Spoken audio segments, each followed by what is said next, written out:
Miamba hii inachuana vikali, kila mmoja akitafuta fursa ya kupata bao la kuongoza. Abdulaziz Makame Bui, mojawapo ya viungo maridadi kabisa kuonekana katika ligi kuu ya Tanzania. Haya, Adamu bao la kwanza. Adam, unaweza kusema panga la zamani, lakini makali ni yale yale. Anawatanguliza TRA kwa bao maridadi kabisa. Mashujaa FC wana mapigo na mwendo na kuacha furaha, kuamsha furaha kwa mashabiki wa TRA.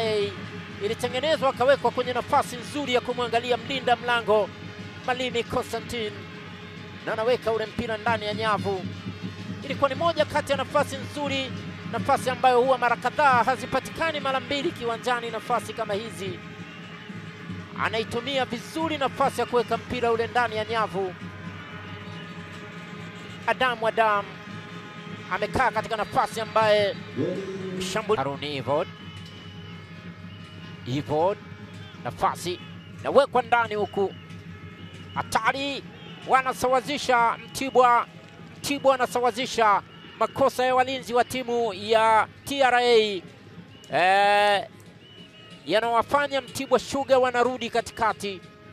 Ni makosa yaliyofanywa na walinzi wa timu ya TRA. Mtibwa alicheza kandanda moja safi, licha ya wachezaji wa timu ya TRA kuzembea kuondosha mpira ule. Sasa nafasi kwa Mtibwa, jaribu kuangalia bado.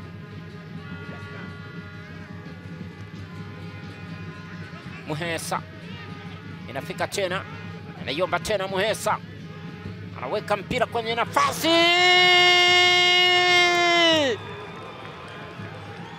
Mtibwa Sugar wanarejea kwa mara nyingine katika hali ya furaha. Pengine kwa wale ambao walikuwa wakidhani kwamba pambano hili linaweza likamalizika kwa sare, Ismail Aidan Muhesa ni kama akigawa zawadi kwa mmoja baada ya mwingine, na akicheza na akili za mlinda mlango Jean Noel. Anaweka ule mpira kwenye nyavu na kumwacha mlinda mlango akiwa hana la kufanya. Jitihada mara nyingi huwa zinashinda